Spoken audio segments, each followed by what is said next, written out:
hizo empréstito de su mano, con el cual obligó a su prójimo. No lo demandará más a su prójimo o a su hermano, porque es pregonada la remisión de Jehová. Del extranjero demandarás el reintegro, pero lo que tu hermano tuviere tuyo, lo perdonará tu mano, para que así no haya en medio de ti mendigo, porque Jehová te bendecirá con abundancia en la tierra que Jehová tu Dios te da por heredad, para que la tomes en posesión. Si escuchares fielmente la voz de Jehová tu Dios para guardar y cumplir todos estos mandamientos que yo te ordeno hoy, para que Jehová tu Dios te habrá bendecido, ya que Jehová tu Dios te habrá bendecido, como te ha dicho, prestarás entonces a muchas naciones, mas tú no tomarás prestado, tendrás dominio sobre muchas naciones, pero sobre ti no tendrán dominio. Bueno, vamos a orar.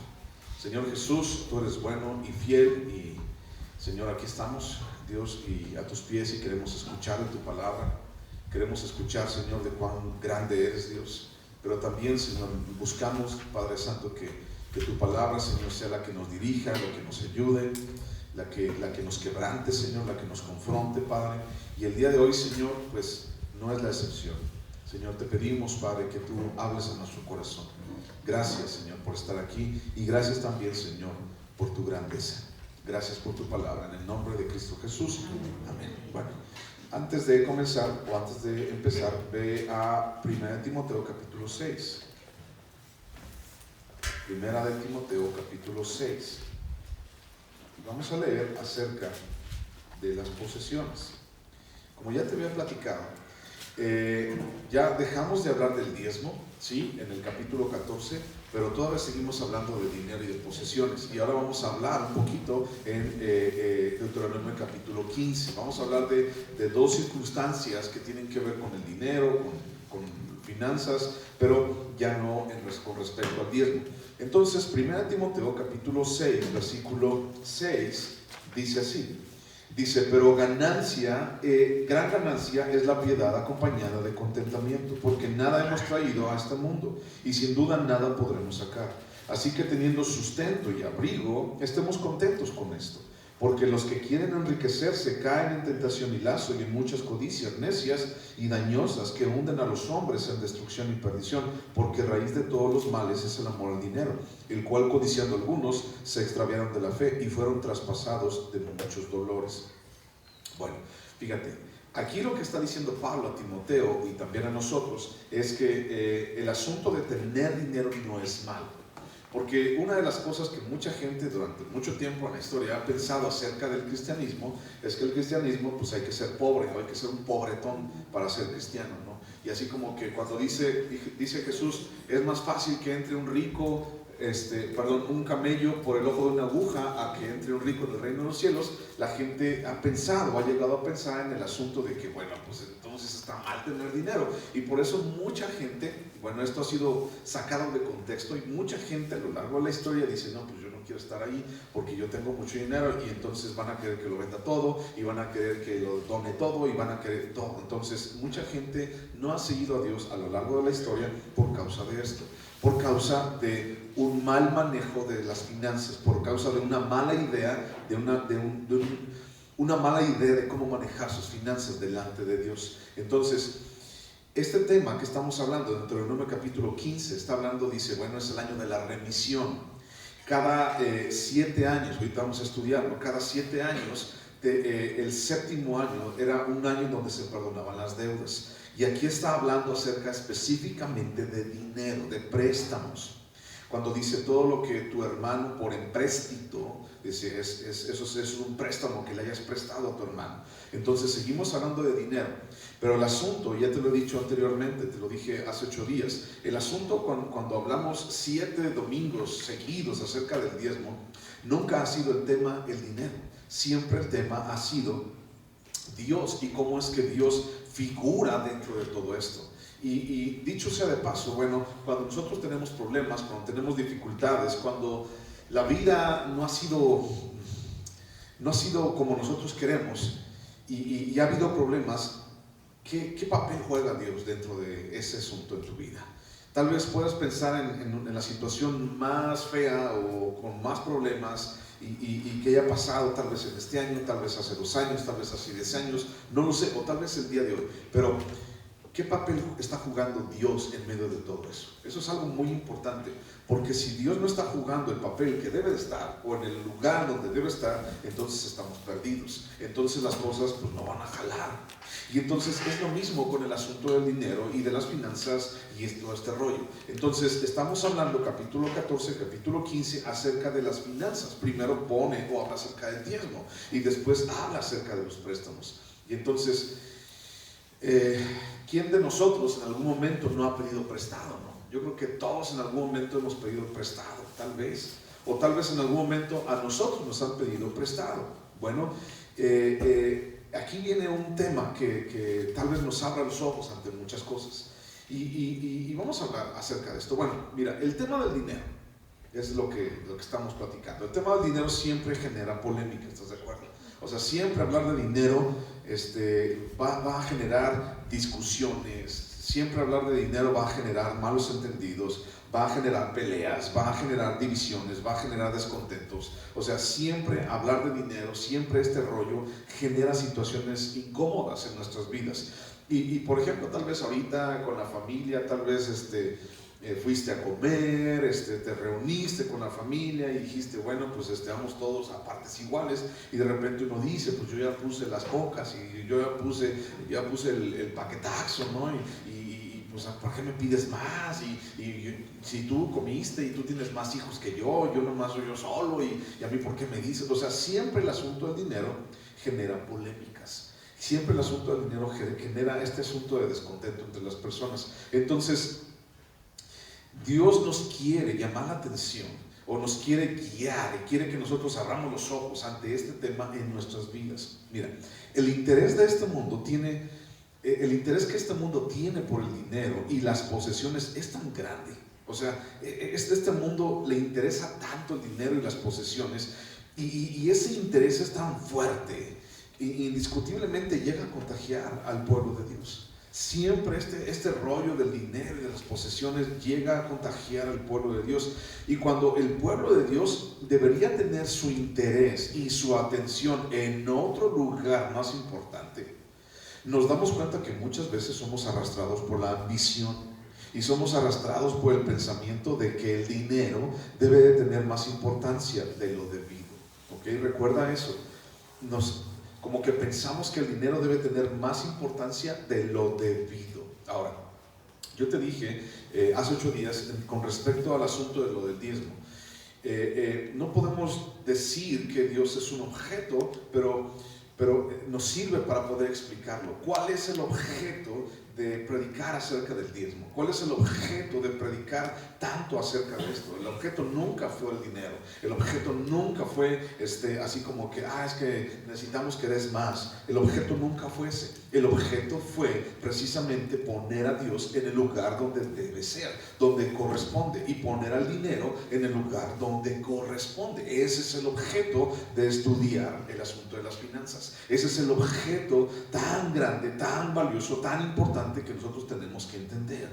Darle al dinero el lugar que debe ser. ¿Por qué? Porque si no, entonces va a generar ambición, y entonces entre los cristianos inclusive genera, ya sabes, el dinero de que es más importante, y le damos más importancia de verdad en muchas ocasiones al dinero que lo que debe de ser. Y el dinero es dinero, sí, y ayuda, sí, pero no es más importante de lo que es. Entonces la palabra de Dios nos ayuda a situarnos dentro de donde tú y yo debemos de estar, y donde el dinero debe de estar. ¿Y dónde debe de estar el dinero? Pues allí, y sobre todo sujeto a Dios. Entonces no importa si tienes mucho, no importa si tienes poquito, no importa si tienes más o menos, o si no tienes nada. O sea, cuando estamos viendo, por ejemplo, el Nuevo Testamento, y vemos Pablo hablando acerca de amos y de siervos y de esclavos. ¿Te acuerdas qué es lo que dice Pablo acerca de los amos, de los siervos, de los esclavos? Dice, si Dios te llamó siendo esclavo, pues quédate así. O sea, si tú eres amo y Dios te llamó, pues está bien. O sea, Pablo no se mete en esa polémica ni en ese rollo. Y es lo mismo aquí. O sea, si tú tienes dinero, pues está bien. Si no tienes, pues bueno, ponte a trabajar, ¿no? Y si el que no trabaja, que no come. Pero sí me explico. O sea, si tienes o no tienes, o si tienes mucho, si tienes poquito, o sea, el asunto es el mismo. ¿En dónde está el dinero? ¿Cuál es el punto del dinero en tu vida? ¿En qué lugar está puesto el dinero en tu vida? ¿Está tomando el trono de tu corazón? ¿Está tomando la más importancia de lo debido? Y eso es a donde nos lleva precisamente la palabra y este pasaje. Entonces, como miembros, nosotros, como miembros de la familia de Dios, nuestro interés y contentamiento no están en este mundo. Nuestro interés y contentamiento no están con nosotros, no es de este reino. Lo que nosotros buscamos, lo que nosotros deberíamos de buscar, nuestro interés, nuestro anhelo, nuestro deseo, nuestros sueños, no están en este reino, no están en este mundo. Sin embargo, los seres humanos seguimos buscando ese interés y ese anhelo y ese deseo en este mundo. Y entonces, ¿cuántas veces Jesús les dijo a la gente, a los fariseos, a los discípulos? ¿Cuántas veces Jesús les estaba diciendo a la gente que su reino no era de este mundo? Aún a Pilato le dijo, bueno, mi reino no es de este mundo. Cuando Pilato le dice, ¿eres tu rey? Y entonces él contesta, pues bueno, es que mi reino no es de este mundo. Y nos ha recordado una y otra vez Jesús ese rollo, pero a veces se nos olvida cuál es lo más importante o qué es lo más importante. Entonces Jesús mismo, como te dije, nos enseñó una y otra vez que nuestro lugar no es el mismo que el mundo busca, que el mundo quiere, que el mundo sueña. Mi lugar, mi interés no es lo que el mundo busca.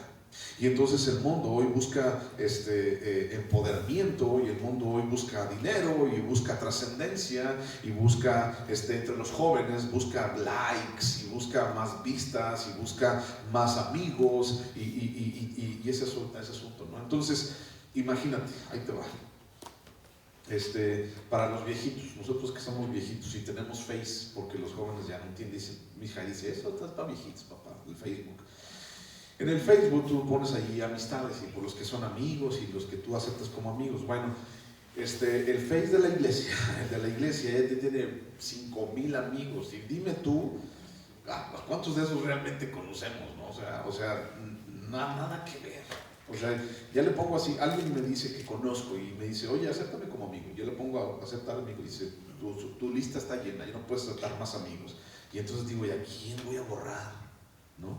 ¿A quién? Y entonces te das cuenta de eso. O sea, el interés de este mundo está muy alejado de lo que Dios nos dice que busquemos. El interés de este mundo, el sueño de este mundo, el anhelo de este mundo está sumamente alejado de lo que Dios nos dice que busquemos, y el dinero no se queda atrás. El dinero debe estar en el lugar que Dios establece y no debe tener más valor que el que Dios le otorga, ¿ok?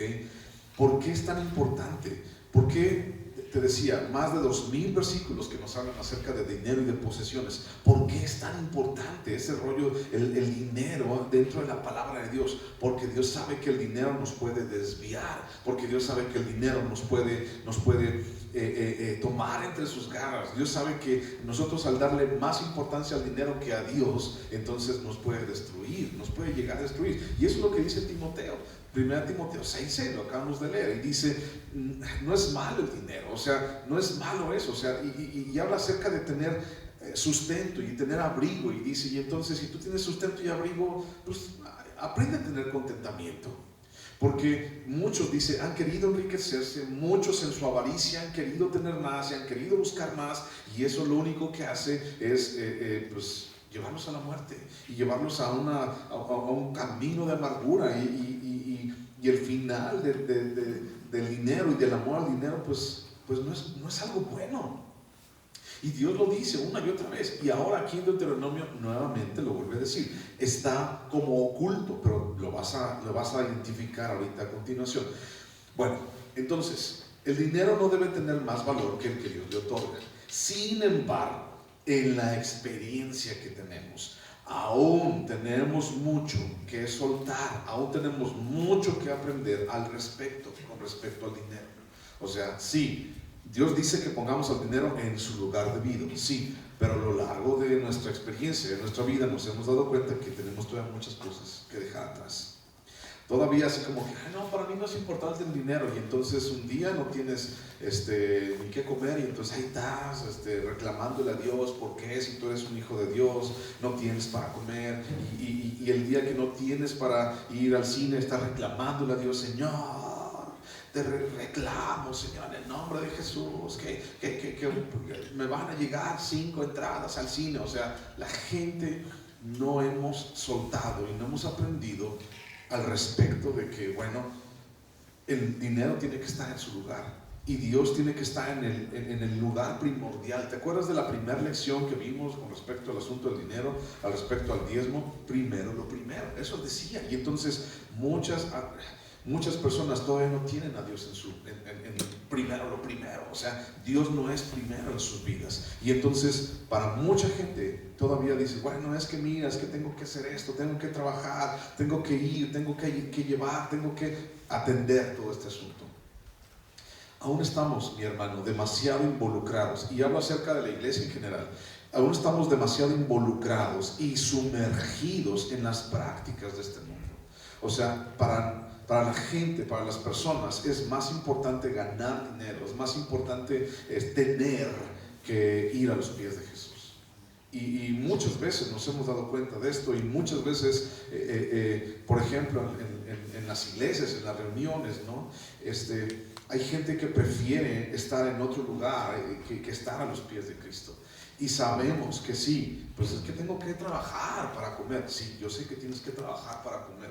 Decía un amigo que por causas del trabajo, dice, en algún momento de mi vida yo tuve que trabajar el domingo en la mañana, porque la verdad es que no había trabajo, y le batallé muchísimo, y el único trabajo pues era así entre semana, descansé entre semana, y tenía que trabajar el domingo en la mañana.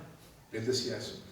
Y dice, pero para mí, él dijo eso, para mí eso no fue un obstáculo, no fue una excusa. Tuve que trabajar por causa de mi necesidad, tuve que trabajar el domingo en la mañana, y eso me dolió mucho, porque no pude reunirme en la iglesia donde yo pertenecía, a la familia donde yo pertenecía, no podía reunirme. Pero dice, eso no fue un obstáculo para mi vida, para no buscar a Dios. Tuve que buscar una iglesia, a lo mejor que si él trabajaba en la mañana, pues entonces buscaba una iglesia que se reunía en la tarde, o si no podía todo el domingo, entonces dice, el día que yo descansaba, por ejemplo miércoles, yo buscaba una iglesia que se reunía el miércoles, o tal vez descansaba el martes, ¿no? Y entonces yo buscaba una iglesia que tal vez tuviera una actividad el martes. O sea, para mí eso no fue imposible. Yo realmente quería buscar a Dios, yo realmente quería reunirme, yo realmente quería acercarme a Él. Con el paso del tiempo, este amigo mío se vino a vivir aquí a Silao, y entonces estaba lejos de la iglesia. Ya después todo cambió y ya se volvió a reunir el domingo, pero por cosas del trabajo se tuvo que venir para acá a Silao, y dice, ¿y ahora dónde me reúno? Y entonces los fines de semana se iba a la iglesia donde pertenecía en Irapuato, y entre semana estaba aquí. Y esa fue la manera como él llegó a la iglesia, y se reunió durante algún tiempo con nosotros entre semana, porque entre semana decía, yo necesito de Dios, y necesito buscar un lugar donde me hablen de Dios, un lugar donde yo pueda encontrar a Dios en mi vida. Entonces, aún el asunto de trabajar el domingo en la mañana no es obstáculo. Nosotros como iglesia tenemos diferentes lugares donde la gente puede reunirse. O sea, estamos martes, estamos miércoles, estamos jueves, estamos los sábados ahora con los hombres, estamos los domingos en la mañana, los domingos en la tarde. O sea, siempre hay una opción, y la gente no puede decir, ay no, es que no pude, ay no, pues es que no tuve tiempo, ay no, pues es que estoy trabajando los domingos en la mañana. Y entonces nos damos cuenta. Yo sé que a veces es difícil, pero quiero que entiendas el principio. Yo sé que a veces es difícil, pero necesitamos buscar a Dios. Cuando realmente Dios es lo primero en mi vida y no lo demás, entonces realmente yo quiero buscar, yo quiero ir, yo quiero, o sea, realmente. Y no podemos decir, es que mi día de descanso y me tengo que levantar tarde. No, es que tengo que buscar a Dios.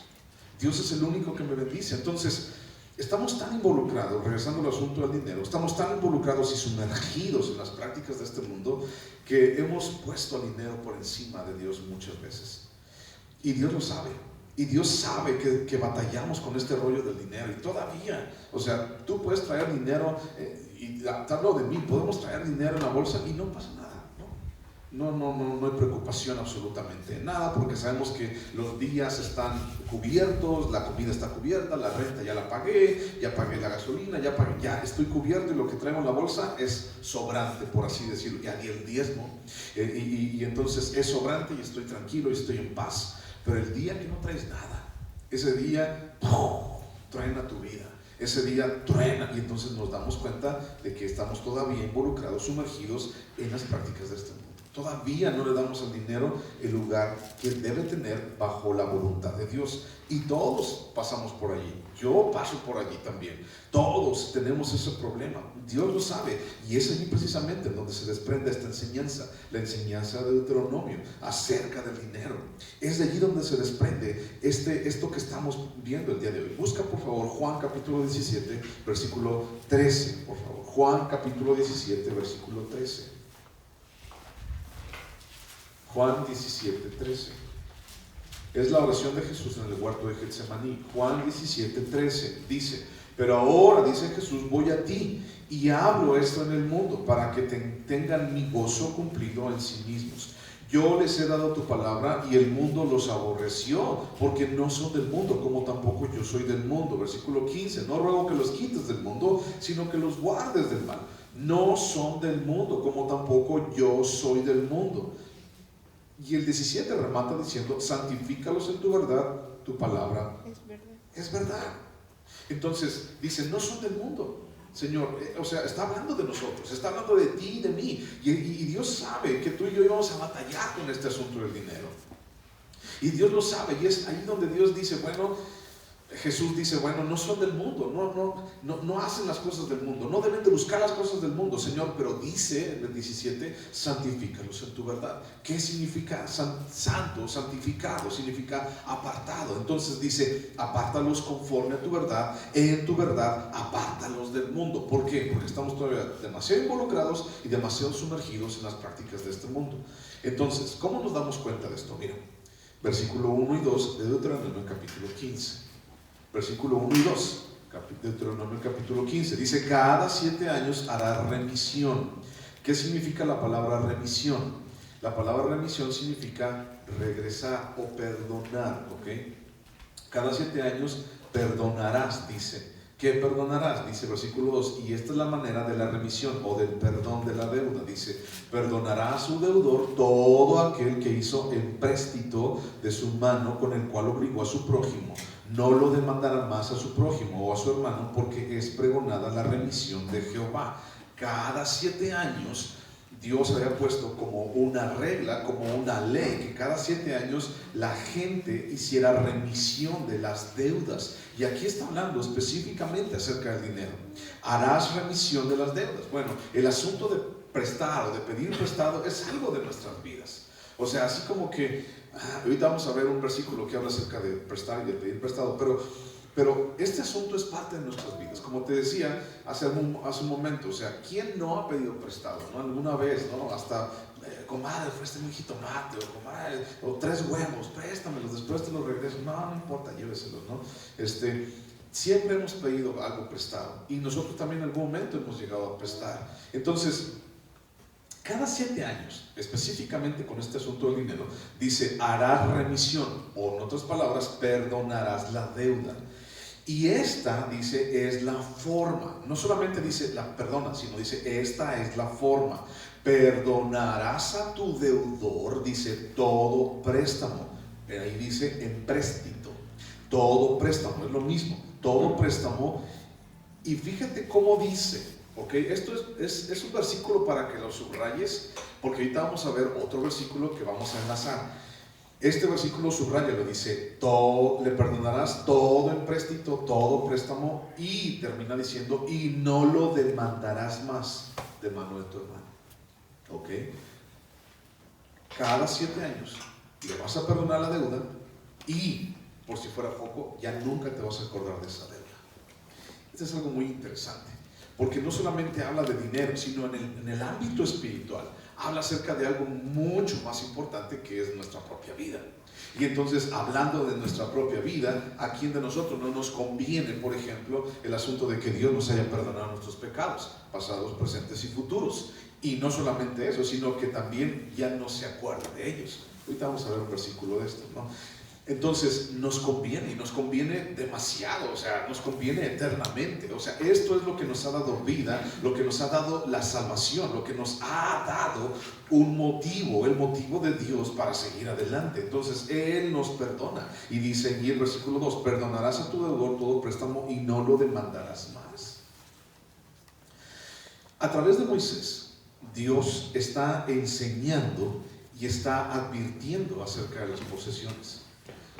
Mucho tiempo antes de que tuvieran ellos posesiones, si tú te acuerdas en el aspecto histórico, ¿dónde está el pueblo de Israel? En este momento está todavía enfrente para entrar a la tierra de Canaán. Todavía no entran a la tierra prometida, todavía están allí en Cades Barnea, van a entrar a la tierra prometida. Y entonces Dios a través de Moisés les recuerda nuevamente la ley, porque es la segunda generación. Todavía no entran, van a entrar hasta Josué, ¿okay? Hasta el libro de Josué es cuando ellos entran a la tierra prometida, y entonces entran y empiezan a conquistar las ciudades. Hasta allá vamos a ver cuando entran realmente a la tierra prometida. Ahorita todo Deuteronomio, de aquí hasta terminar, están estacionados, están parados allí frente a la tierra prometida, todavía no entran, y Dios está recordándoles la ley a ellos, a toda una segunda generación, 40 años después. La primera vez, proclamación de la ley, fue en el monte Sinaí, a la primera generación. Ahora son los hijos. Bueno, entonces dice, le está hablando de posesiones mucho antes de tener siquiera posesiones. Entonces, todavía no entraban, y Dios les decía, tengan cuidado con esto. Todavía no entraban, todavía no tenían abundancia, todavía no tenían, no estaban frente a la leche y la miel que dice siempre, pero ya les decía, tengan cuidado con eso. Porque cuando ustedes pongan al dinero, a las posesiones, por encima de donde deben de estar, les van a crear problemas. Ahora, fíjate bien, escucha esto. Dios no buscaba, hablando de la tierra prometida donde fluye leche y miel, Dios no buscaba abundancia o riqueza a través de la opresión, a través de la ventaja que algunos pudieran tener sobre otros, ¿ok? Porque usualmente cuando alguien pide prestado o pedimos prestado es porque pues, no tenemos. Y entonces alguien puede tomar ventaja de esto. Y te voy a contar algo que a mí me pasó, ¿no? A mi esposa y a mí nos pasó. Cuando nos casamos, bueno, pues compramos unas argollas de matrimonio muy bonitas, ¿no? De oro blanco, así muy padre, con muchos anhelos, y wow, estaban muy, muy bonitas. Y entonces, pues después de un año más o menos, pues nos vimos en una penosa necesidad de que no había trabajo, y la circunstancia estaba muy dura y todo lo demás, y pues igual que toda la gente, pues fui a vender mis argollas de casado, ¿no? Mis argollas de matrimonio, que después pues se perdieron. Los fui a llevar a una casa de empeño. Entonces, hablando de sacar ventaja, o sea, mucha gente a lo largo del tiempo siempre ha sacado ventaja de esto. Y entonces dice, bueno, tú necesitas, ¿verdad? Sí, ¿cuánto necesitas? Bueno, pues necesito 200 pesos. ¿Y qué me das a prenda? ¿Qué me das a cambio? Esas son las casas de empeño, ¿no? ¿Qué me das a cambio? Y bueno, ya la persona le da algo a cambio, un reloj, tu celular, lo que sea. Y entonces las personas te prestan, si el celular costaba 3,000 pesos, te prestan 500 nada más, por así decirlo, ¿no? Eso es sacar ventaja. Y entonces, por ejemplo, aquí en Silao, tal vez en los diferentes lugares hay personas famosas, ¿no? Sobre todo en las ciudades chiquitas, hay personas famosas prestamistas que prestan dinero. Y estas personas, con el paso del tiempo, cuando la gente no pudo pagar esos préstamos, pues la gente, estas personas ventajosas, pues sacaban así ventaja de la necesidad de las personas. Y hay personas aquí en Silao que han sido muy famosas por causa de quitar casas, coches, propiedades a las personas en necesidad. Y entonces así como que, es que fírmame una letra y me vas a dar las escrituras de tu casa. Y pues ahí está el otro, ¿no? Es que, ¿para qué lo necesitas? Bueno, pues son para los 15 años de mi hija, ¿no? Bueno, a veces pasaba eso. Y no, ya le firmaba las escrituras y todo. Y hay mucha gente que se hizo rica de eso. O sea, sacaba ventaja de la necesidad que otros pudieran tener. Entonces Dios nunca habló de riqueza, de abundancia, la tierra donde fluye leche y miel, por conducto de la opresión o de la ventaja que muchos podían tener, de aprovecharse de las circunstancias, de aprovecharse de las carencias de las personas. Dios no buscaba eso. Dios lo que buscaba, recordando la tierra donde fluye leche y miel, Dios lo que buscaba era abundancia entre el pueblo por causa y por canal de la obediencia. ¿Okay? No por causa de la opresión o de aprovecharse de las circunstancias o aprovecharse de los pobres, sino que Dios buscaba que el pueblo de Israel fuera próspero y hubiera abundancia, pero por obediencia a la palabra de Dios, a su palabra y a sus mandamientos. Entonces, una y otra vez vemos en toda la palabra de Dios, en el libro de Deuteronomio, en toda la ley, vemos como Dios dice: tienes que guardar mis mandamientos, guarda mis mandamientos, ponlos en práctica, tienes que hacerlos en tu vida para que te vaya bien. Entonces, mira, te voy a dar dos ejemplos. Vamos primero a Deuteronomio capítulo 28, hablando de pedir prestado y eso. Deuteronomio capítulo 28. Te voy a dar un ejemplo, ¿no? de cómo de repente vemos las cosas. Deuteronomio capítulo 28, versículo 9. Deuteronomio 28, 9. ¿Lo tienes? Sí. Deuteronomio 28, 9. Fíjate lo que dice. Dice: te confirmará Jehová por pueblo santo suyo, como te lo ha jurado, cuando guardares los mandamientos de Jehová tu Dios y anduvieres en sus caminos. Y verán todos los pueblos de la tierra que el nombre de Jehová es invocado sobre ti, y te temerán.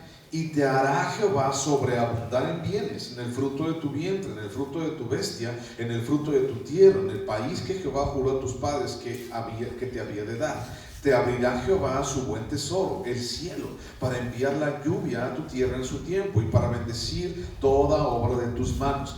Y prestarás a muchas naciones, y tú no pedirás prestado. Te pondrá Jehová por cabeza y no por cola. Estarás encima solamente y no estarás debajo, si obedecieres los mandamientos de Jehová tu Dios, que yo te ordeno hoy, para que los guardes y cumplas. Y si no te apartares de todas las palabras que yo te mando hoy, ni a diestra ni a siniestra, para ir tras dioses ajenos y servirles. ¿Ok?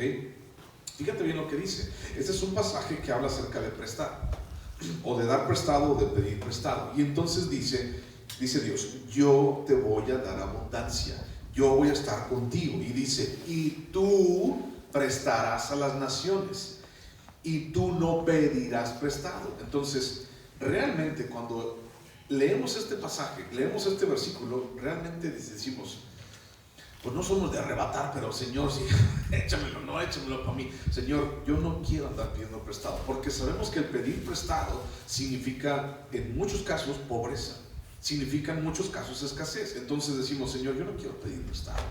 Señor, yo quiero que más bien, pues bueno, que me des esto y dominio y todo lo demás. Y se nos queda, y te voy a dar otro ejemplo a continuación, se nos queda ese rollo en la mente y en el corazón: Señor, yo no quiero de eso. Señor, yo quiero que este versículo se cumpla. Y tal vez lo tienes subrayado así con marcatexto, ¿no? Mucha gente lo tiene, y mucha gente lo ora, y mucha gente lo declara, y mucha gente lo dice una y otra vez, porque no quiere pedir prestado, porque no quiere estar en escasez, sino quiere estar en abundancia. Pero nunca la abundancia ha surgido en Dios acerca de la opresión o de la ventaja, sino más bien de la obediencia.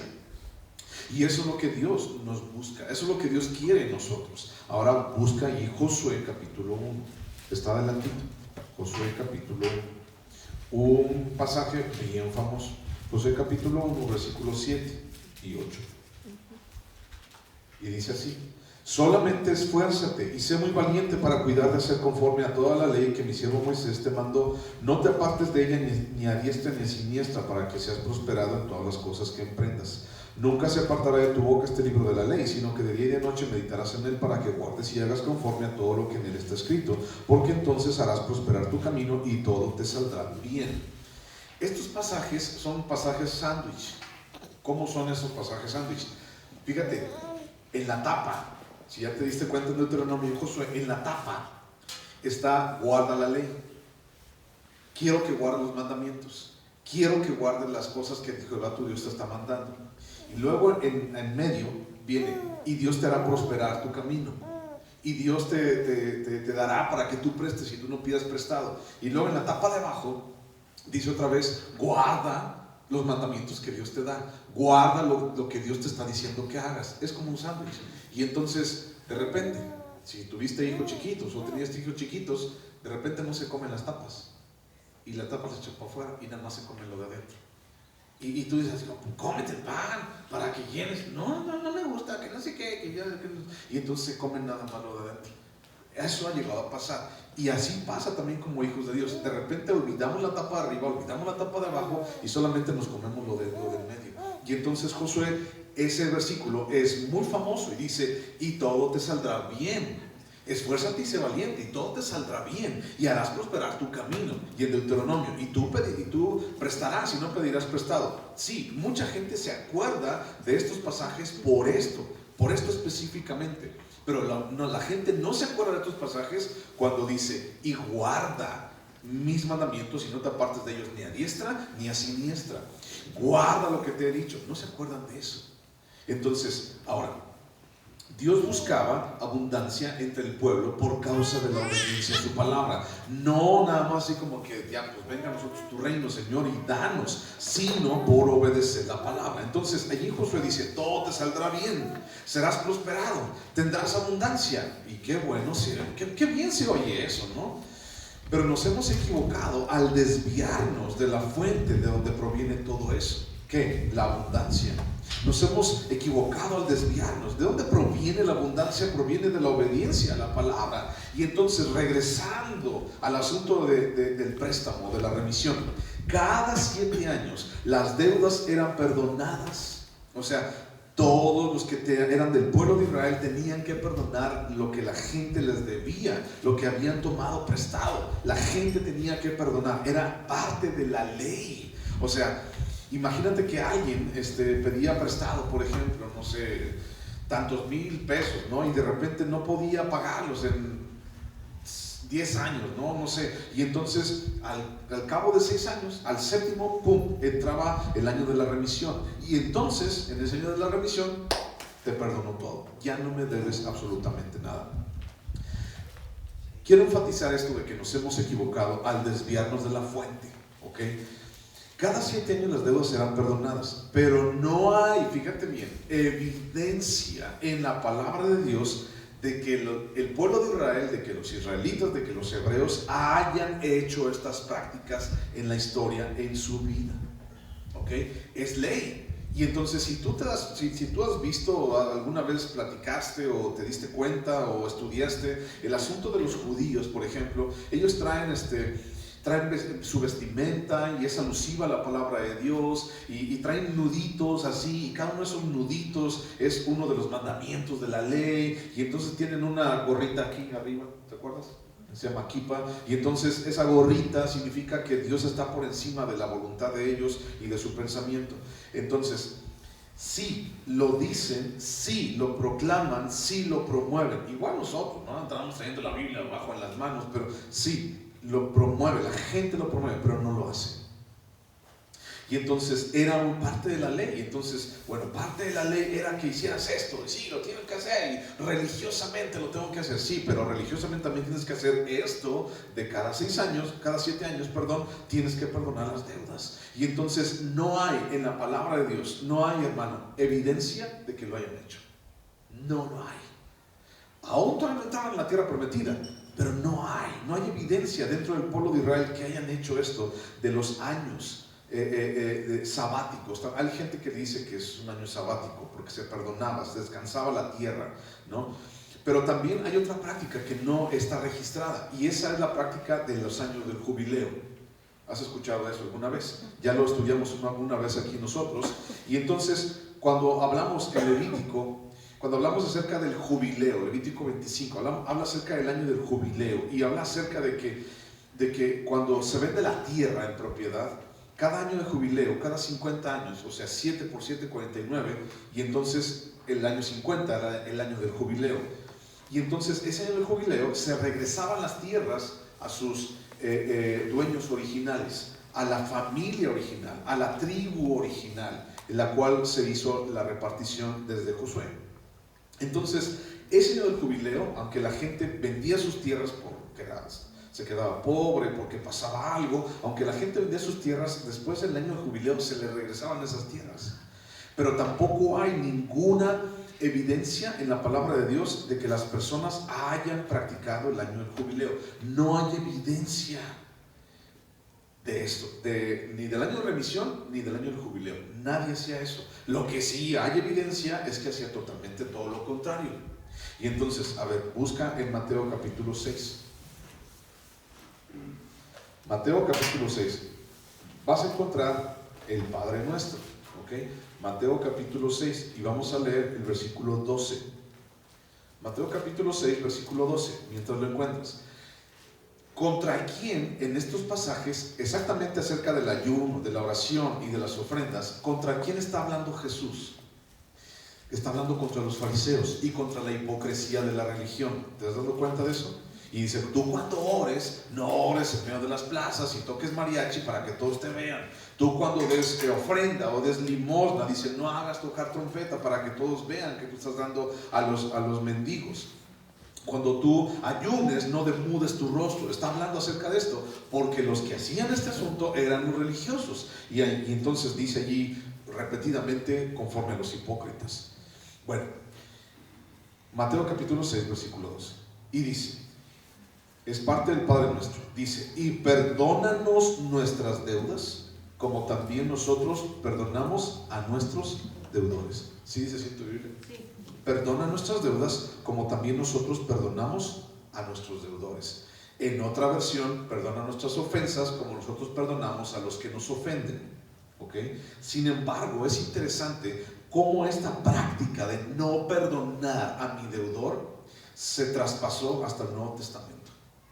¿Cómo es que todas estas personas aún se vestían de religiosidad, aún se vestían de soberbia, o se vestían de que no hacían nada, de que cumplían la ley? ¿Cómo es que estas personas, estos hombres que después asesinaron a Jesús, cómo es que estos hombres no cumplían la ley? ¿Por qué? Era parte de la ley, era parte de la ley perdonar las ofensas, o más bien las deudas, perdón, era parte de la ley. ¿Por qué no lo hacían? ¿Por qué no cumplían? O sea, nada más cumplían con lo que les convenía. Y entonces tal vez algunos de estos fariseos pudieron haber llegado a ser levitas, ¿no? Y esos levitas exigían su sustento. Es que ustedes, pueblo de Israel, yo soy levita, y entonces ustedes tienen que sostenerme a mí porque yo estoy trabajando en el templo y les exijo. Y pudieron haber dicho esto como religiosos. Ahí mismo en Mateo capítulo 6, pero ahora el versículo 24. Dice, ninguno puede servir a dos señores, porque o aborrecerá al uno y amará al otro, o estimará al uno y menospreciará al otro. No podéis servir a Dios y a las riquezas. Ahora, toda esta enseñanza, mi hermano, el contexto a quién se la está diciendo es a los religiosos y fariseos. O sea, ¿cómo es que estas personas realmente nunca proclamaron el año del jubileo, ni proclamaron el año de la remisión? ¿Cómo es que estas personas siempre estaban así? No, sí, es una manera de decir, ¿no? Estuvieron siempre así muy persinándose y así y todo lo demás, pero nunca proclamaron que el año de remisión tenía que pasar. ¿Por qué? ¿Por qué no lo hacían? Bueno, ahora busca Santiago. Santiago, capítulo 4. Pasaje que ya te sabes también. Santiago capítulo 4, versículo 2.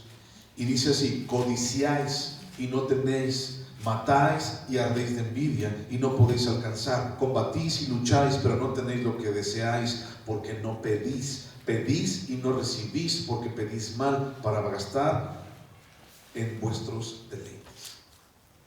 Entonces, ¿por qué el año del jubileo, donde la tierra volvía a las personas a sus originales dueños, por qué el año de la remisión no se practicaba? ¿Por qué no se practicaba esto en el pueblo de Israel? ¿Por qué nadie decía, oye, ¿por qué no lo hacemos? Oye, ¿por qué vamos a hacer esto? Vamos a practicar el año del jubileo. ¿Por qué nadie? ¿Por qué no hay evidencia de que lo hacían? Pero todo lo contrario, sí. O sea, la gente era usurero, los israelitas le quitaban las tierras a sus hermanos, o sea, se enriquecían a costa de la pobreza, se enriquecían a costa de las circunstancias. O sea, ¿por qué eso sí pasaba? Bueno, la respuesta está en nuestro corazón.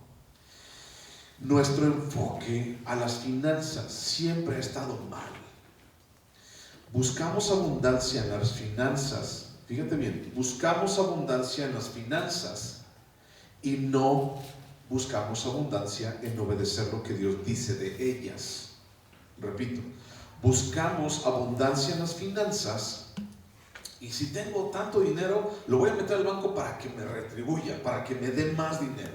Y si tengo esto, mira, de repente, siempre decimos, bueno, un día te llega el aguinaldo, te llega un bono, te llega un dinero, te llega una herencia, te llega algo, te llega de dinero, te llega la pensión, lo que tú quieras, te llega y entonces de repente tienes dinerillo y de repente lo primero que pensamos, no sé si tú piensas, ¿no? Porque vamos a sacar lo de Josué capítulo 1 versículo 7 y entonces todo lo que emprendas te irá bien, prosperarás. Y entonces de todo lo que emprendas quiero ser un emprendedor y te llega un varillo y entonces dices, ¿en qué lo puedo invertir? ¿No?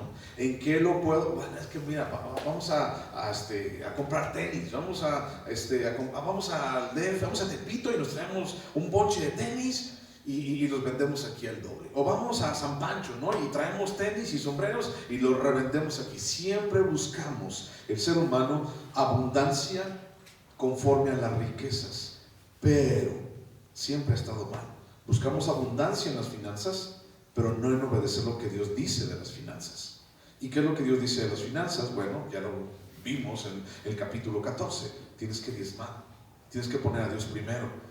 O sea, tienes que erradicar de ti la avaricia. Cuando hablamos acerca de que no puedes servir a dos señores, lo leímos ahorita en Mateo 6:24, no puedes servir a dos señores, Dios, Jesús lo está diciendo. ¿Por qué lo está diciendo? Porque realmente eso es lo que él veía.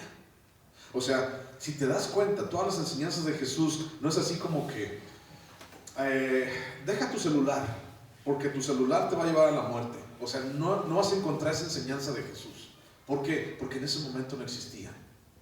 Pero lo que existía es sobre lo que él enseñaba. Y entonces veía que el corazón de las personas estaba buscando abundancia, o estaba buscando riqueza, o eran avaros, o su enfoque estaba mal en cuanto a las finanzas. Y entonces dice, tienes que escoger a quién servir, o a Dios o a la riqueza. No puedes servir a los dos. Y entonces, bajo el contexto de la religiosidad y el fariseísmo, entonces Jesús diciendo, ahí está, ¿no? Y dice, ¿sabes qué? Tienes que dejar de hacer esto.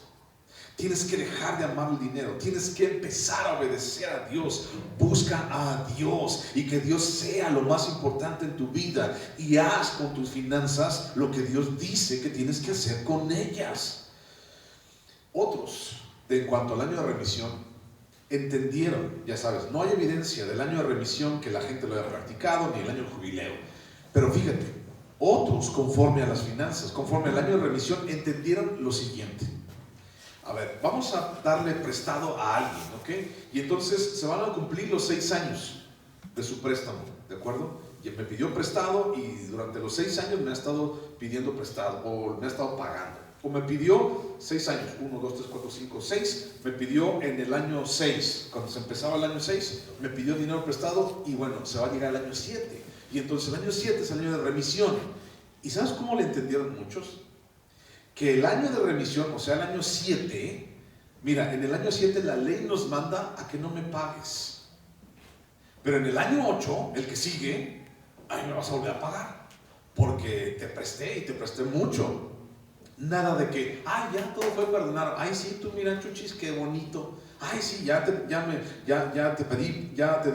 di dinero y me pediste prestado y así como que, ay, ya te voy a perdonar la deuda. No, el año 7 es el año en donde vas a descansar, es un año de gracia, ahí no me pagues nada, pero a partir del primer año del siguiente año, del 8 o el 1, como lo quieras ver, me vas a volver a pagar otra vez. Así lo entendieron muchos, de una manera provechosa. Que el año sabático, el 7, donde se perdonaban las deudas, el año de remisión era una pausa de sus deudas, pero no. Algo así me pasó, por ejemplo, a mí con el crédito de Infonavit de mi casa, ¿no? Y de repente, cuando no teníamos, de repente salió, hace unos años, hace 10 años, salió el asunto de que, tú puedes solicitar una prórroga, ¿no? Una prórroga para que, como no tienes para pagar, pues no pagues, ¿no? Y entonces solicitábamos la prórroga. y solicitamos esa prórroga como 2 o 3 años. Y el asunto fue de que nosotros pensamos, hasta después nos dimos cuenta, pensábamos que la prórroga era así como una condonación del pago de ese año. Y no, o sea, sí, no pagábamos, pero esos pagos de esos meses se fueron, pero hasta el final. O sea, siempre vamos a tener que pagarlos. Y entonces dijimos, pues no habíamos pedido nada, porque ahorita ya fuéramos más allá de la mitad. No hubiéramos pedido nada. Es lo mismo aquí. O sea, imagínate que el gobierno un día a todos los del Infonavit dijera, ¿saben qué? Ya no me paguen. No, hombre, aventaríamos todo para arriba. Sí, qué bueno, pero no es así, porque la gente lo entiende de una manera diferente, de una manera provechosa, para que nomás sea una pausa, pero no una perdón de tus deudas. Y entonces dice el versículo 2, termina diciendo, no lo demandarás más. O sea, el año 7 vas a perdonar, y luego dice el 2, y no lo vas a demandar más. En otras palabras dice, lo caído, ya lo vas a perdonar, no importa si te debió 3,000, 2,000, 100 pesos, 50 nomás, ya el año de remisión se tiene que respetar, tienes que perdonar y no lo vuelvas a sacar otra vez. Muchos rabinos, muchos judíos a lo largo de la historia entendieron al revés. Es el año de pausa, pero el año 8 me vas a volver a pagar. Bueno, versículo 3 de Deuteronomio. Dice, del extranjero demandarás el reintegro, pero lo que de tu hermano tuviere tuyo, lo perdonará tu mano. Eso es un versículo muy importante. Del extranjero podrás demandar el reintegro. El reintegro es el pago, pues. Del extranjero podrás demandar el pago, pero no así de tu hermano. Es muy interesante.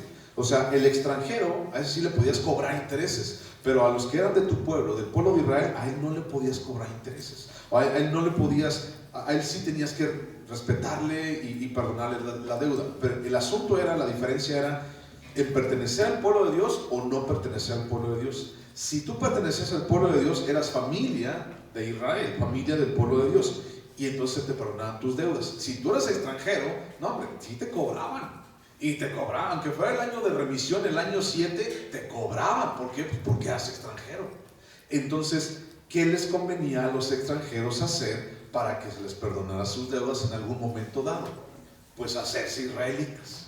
Y entonces al momento de hacerme israelita, pues ya yo era parte del pueblo. Y entonces yo también entraba dentro de la ley, dentro de ese año de remisión. Me convenía. Mucha gente se hizo israelita, se hizo hebreo físicamente, con circuncisión y todo el rollo, porque veían un beneficio en sus vidas. O sea, ya estaban viviendo allí en Canaán o la tierra prometida, y decían, pues que me conviene. Y entonces muchos de ellos, aunque no eran israelitas de sangre, se proclamaban a sí mismos israelitas. Y bueno, ahí hay otro rollo que después platicamos, pero el asunto era la diferencia. ¿Soy de la familia de Dios o no soy de la familia de Dios? ¿Soy del pueblo de Israel o soy extranjero? Al extranjero sí le cobraban, al de la familia de Dios no. Busca Mateo 17. Mateo 17. Versículo 24. Mateo 17, 24. Fíjate lo que dice. Es Jesús y es Pedro, ¿ok? Es Jesús y Pedro aquí, los personajes. Dice, cuando llegaron a Capernaum, vinieron a Pedro los que cobraban las 2 dracmas. ¿Quiénes son los que cobraban los dracmas? O el dinero, los impuestos, los publicanos, ¿no? Vinieron los que cobraban los 2 dracmas. 2 dracmas eran 2 monedas. Y le dijeron, vuestro maestro no paga las 2 dracmas. O sea, tu maestro, Jesús, ¿no paga impuestos? Y él dijo, sí. Y al entrar él en casa, Jesús le habló primero diciendo, ¿qué te parece, Simón? Me vienen a cobrar impuestos. ¿Qué te parece? Los reyes de la tierra, ¿de quiénes cobran los tributos o los impuestos? ¿De sus hijos o de los extraños? Y Pedro le respondió, de los extraños. Jesús le dijo, pues sí. Luego los hijos, sus hijos, están exentos. Sin embargo, para no ofenderles a esos que vienen a cobrar impuestos, ve al mar, Pedro, echa el anzuelo y el primer pez que saques, tómalo, ábrele la boca, hallarás un estatero. Un estatero es una moneda que vale 4 dracmas. Y entonces dice, tómalo y dáselo por ti y por mí. O sea, paga lo que tú debes y paga lo que yo debo, para que no te digan nada. Entonces, la enseñanza aquí de parte de Jesús es, ¿a quién le cobran los impuestos? Al extranjero. ¿A quién le están exigiendo? Al extranjero. Dice, y sus hijos de esos extranjeros, bien, gracias, a ellos no les cobran, pero nosotros que somos extranjeros, recuerda que Roma estaba subyugando toda esa región, y entonces venían los romanos a pedir impuestos, pero ellos no, nada más a los pueblos en donde ellos estaban. Ahora, ¿qué es lo que Dios ha hecho contigo y conmigo? Busca Efesios capítulo 2, versículo 17. Efesios 2, 17.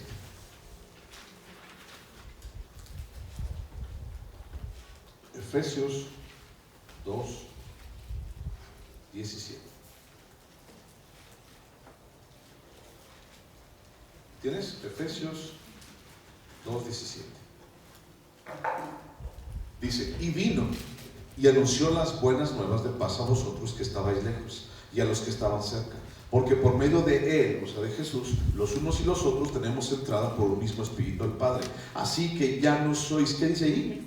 Extranjeros, ni advenedizos, es lo mismo, extranjeros, advenedizos, dice, sino conciudadanos de los santos y miembros de la familia, ¿de qué dice ahí? Miembros de la familia de Dios. Eso es muy interesante. ¿A quién le cobraban los impuestos? Al extranjero. ¿A quién en el año de remisión sí le cobraban los préstamos? Al extranjero. Al pueblo de Dios no, o sea, se le perdonaban las deudas en el año 7. Acá dice, le cobran los impuestos a nosotros, no a sus hijos. Entonces, ¿qué es lo que convenía? Lo que convenía y lo que conviene es ser hijo de Dios. En Juan capítulo 1, versículo 12, dice que si nosotros aceptamos a Jesús, creemos en el Hijo de Dios, entonces Él nos toma por hijos suyos. Somos hijos de Dios. Y entonces, la pregunta es, ¿eres tú hijo de Dios o eres extranjero todavía? Recuerda que a veces nosotros actuamos como si fuéramos extranjeros. ¿Extranjeros de dónde? Extranjeros del cielo. Y vivimos conforme al mundo y queremos actuar conforme al mundo. Y entonces, si somos hijos, entonces ¿por qué nos comportamos como un extranjero? Y nos importa más el dinero, y el dinero está en un alto rango, más allá de lo que debe de estar. ¿Por qué si nosotros realmente somos hijos y somos parte de ese reino y nos conviene, y ya Jesús nos compró con su sangre y nos hizo parte de su familia, dice aquí Efesios, ¿por qué si Él ya lo hizo? ¿Por qué nosotros nos queremos andar saliendo? Y andar todavía siendo ajenos, ignorantes o rebeldes al mandamiento de Dios. Muchos de nosotros todavía caminamos así, siendo ajenos, rebeldes o ignorantes, no me importa, ignorantes al mandamiento de Dios. ¿A cuál? Al de caminar conforme a lo que Dios nos dice, hacer las cosas conforme a como Dios nos dice, porque si entonces somos hijos de Dios, entonces tenemos que hacer lo que Dios dice. En el libro de Malaquías, no vayas para allá, pero en el libro de Malaquías, tú puedes leerlo en tu casa, y comienza diciendo, si yo soy padre, ¿en dónde está mi honra? Dice. Y si yo soy Señor, ¿en dónde está mi honra? ¿En dónde está mi gloria? Dice, ustedes ni me han hecho ni su padre, ni me han hecho ni su Señor. Porque entonces han hecho las cosas como ustedes quieren. Y después sigue diciendo en Malaquías capítulo 3, si yo soy Señor, bueno, entonces traigan los diezmos. Y ya habla todo eso, lo desarrolla. ¿Por qué nos comportamos como si fuéramos extranjeros? ¿Por qué todavía el dinero sigue siendo así como súper importante en mi vida? ¿Por qué no le hemos dado el lugar donde debe de estar? ¿Por qué no hemos puesto a Dios en el lugar donde Él nos exige estar siempre? ¿Por qué? ¿Por qué todavía nos comportamos como extranjeros? Versículo 4 y 5 de Deuteronomio dice, para que así no haya en medio de ti mendigo, porque Jehová te bendecirá con abundancia en la tierra que Jehová tu Dios te da por heredad, para que la tomes en posesión. Versículo 5, si escuchares fielmente la voz de Jehová tu Dios para guardar y cumplir todos estos mandamientos que yo te ordeno hoy. Mira, dice, si escuchares fielmente a la voz de Dios, dice, no habrá mendigo entre tu pueblo. Mi hermano, la respuesta a la pobreza mundial nunca ha estado en los programas sociales, ni en las estrategias sociales, ni en las estrategias humanas, ni en la pensión de los... No ha estado allí. El rescate de la pobreza, de la mendicidad, nunca ha estado en el hombre. Siempre la respuesta a ese problema material del hombre en todo el mundo siempre ha estado en la voluntad y en la palabra de Dios. ¿Y qué es lo que el hombre ha hecho con Dios y ha hecho con su palabra? O sea, a lo largo de la historia vemos que el hombre ha hecho a un lado a Dios y ha hecho a un lado su palabra. Y entonces dice, ¿qué es ese libro escrito por hombres? ¿Y cómo voy a creer en ese libro? ¿No? ¿Yo cómo puedo saber que ese libro es real? ¿Yo cómo puedo saber que ese libro? Yo no puedo vivir conforme a ese libro. Y entonces la gente ha hecho a Dios a un lado. Cuando entendemos que la abundancia y la solución de esos problemas sociales dentro de nuestra sociedad están en cumplir la voluntad y la palabra de Dios. O sea, la gente le da tantas vueltas. ¿Cómo podemos hacer esto? ¿Cómo podemos darle dinero? ¿Sabías tú, por ejemplo, que el gobierno en México tiene un presupuesto, tiene dinero destinado y le dice dinero o le dice presupuesto, no me acuerdo la palabra, perdido? Y entonces a mucha gente les da créditos y les da préstamos así para que se pongan a trabajar y pongan su carrito de tacos o pongan su carrito de crepas o pongan así, les da créditos. Y el gobierno sabe que mucha de esa gente no lo va a poder pagar. Y entonces a fondo perdido. Y entonces ese presupuesto, ese dinero se va a fondo perdido. Pero lo disfrazan algo así como, pues dales, préstales. No, si te pagan, pues bueno, si no te pagan, pues ya. Si te pagan, tú quédate con él, porque está a fondo perdido. Entonces las naciones, la sociedad, el gobierno siempre ha tratado de erradicar la mendicidad y la pobreza, pero no se puede.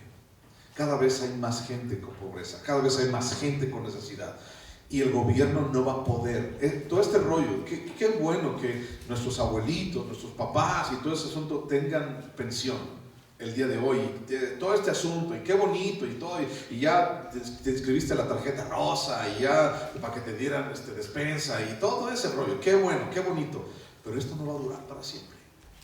Va a haber un día en donde esto se va a colapsar, en donde ya no va a haber para que les den, y el asunto es que van a hacer que la gente se malacostumbre a esto. Entonces, pues a ver qué pasa, ¿no? Pero mientras tanto, pues quédate.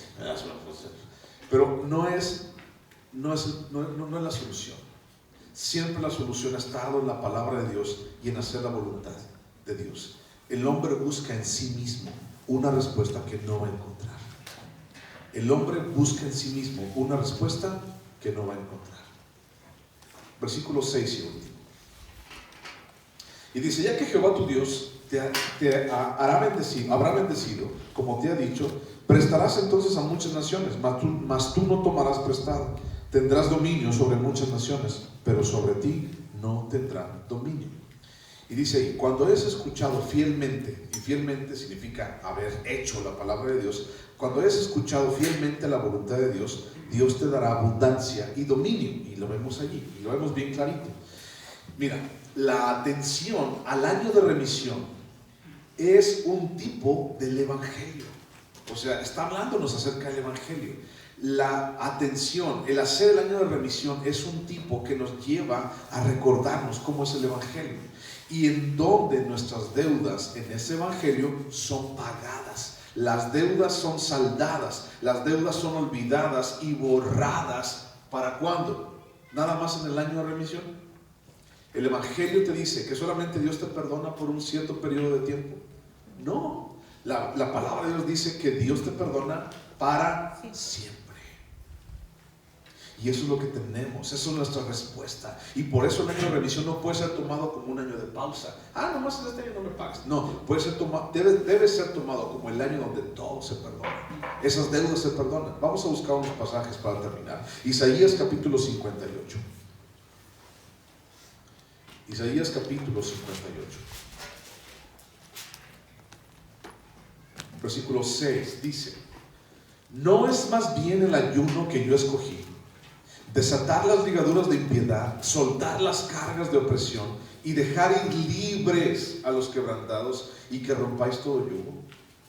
No es que partas tu pan con el hambriento y a los pobres errantes albergues en casa, que cuando veas al desnudo lo cubras, y dice allí, y no te escondas de tu hermano.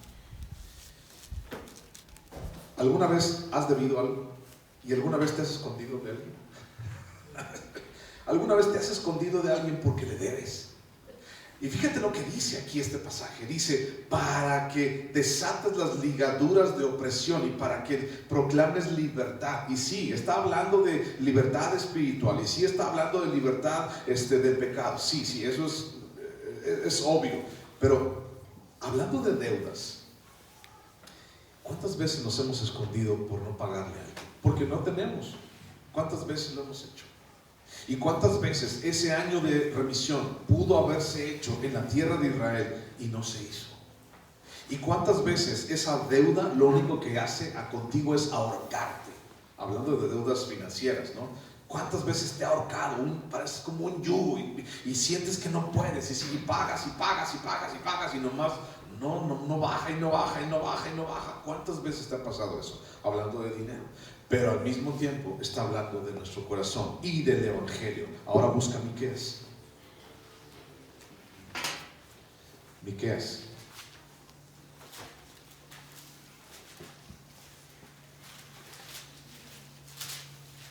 Miqueas capítulo 7, versículo 18. Y dice, hablando del Evangelio, es un tipo, este asunto del año de remisión es un tipo del Evangelio. Y dice, hablando del Evangelio, Miqueas 7, 18, dice, ¿qué Dios como tú, que perdona la maldad y olvida el pecado del remanente de su heredad? No retuvo para siempre su enojo, porque se deleita en misericordia.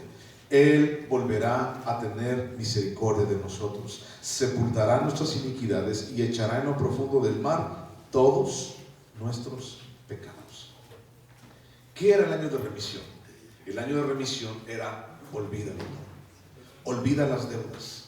Padre nuestro, perdona nuestras deudas como nosotros también perdonamos a nuestros deudores. Eso es el Evangelio. Y nosotros caminamos en esa línea. Y nosotros caminamos por ese camino. Cuando Dios nos ha perdonado absolutamente todo. Y dice, y no demandarás la deuda de tu hermano. Nuevamente, Dios no te va a demandar nada.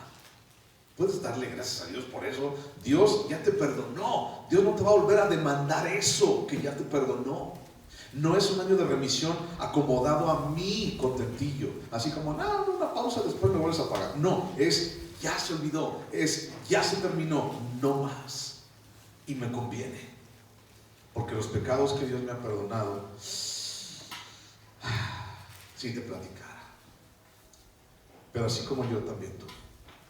Y nos conviene que haya borrado todo.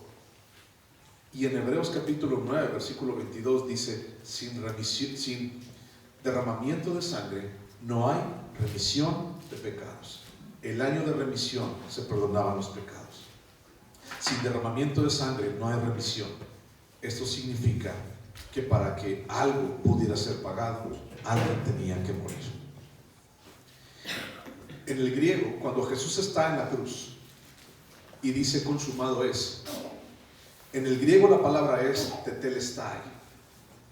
Y tetelestai significa, es un concepto de contabilidad, de dinero, que significa todo fue pagado. Mi hermano, todo fue pagado. En tu vida, todo fue pagado. Dios ha perdonado todo. Y se ha olvidado y borrado y la cuenta está pagada. Puedes darle gracias a Dios por eso. Sí, amén. Vamos a ponernos en pie y vamos a orar.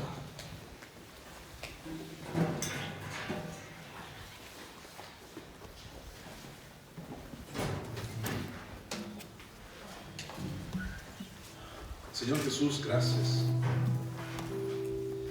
Porque tú lo pagaste todo, Señor, y nos diste vida, Jesús. Y en ti podemos descansar, Señor, y a ti podemos llegar, Dios, una y otra vez.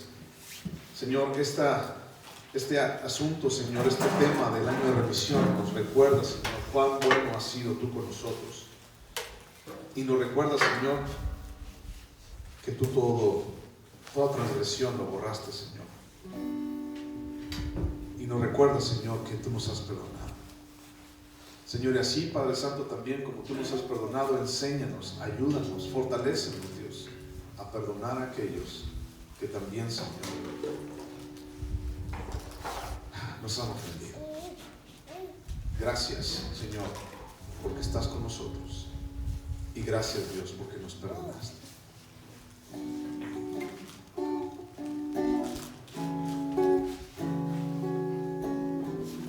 No hay argumento ni juicio contra mí. Él con su sangre me vino a redimir. Libre de condenación, ya no soy más un deudor. Él ha pagado la deuda por mí. Era culpable y me otorgó el perdón. Manto de gracia de pronto me cubrió. Mis pecados se borró y mi cuenta canceló. Él ha pagado la deuda por mí. Y ahora soy libre y esclavo por amor, precio de sangre. Jesús por mí pagó y ahora soy libre. Esclavo por amor, precio de sangre. Jesús por mí pagó. Él marcó mi corazón.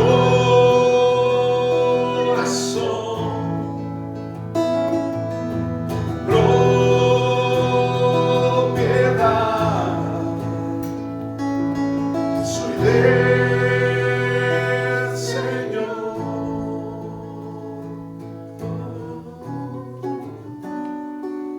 Señor, gracias por haber pagado en la cruz por nosotros. Gracias, Señor, porque nos diste vida y nos diste esperanza. Señor, gracias porque esa remisión, Señor, tú la otorgaste, Padre, gratuitamente. Señor, pero también entendemos que la sangre de Jesús fue derramada, y es por eso, Señor, que somos limpios y somos llevados, Señor, en tus manos. Gracias por la vida de mis hermanos, Señor. Gracias por su corazón. Y gracias, Dios, por el perdón que tú nos has dado a todos. Señor, ahora ya no hay más, sino solamente esperar tu venida. Gracias, Jesús.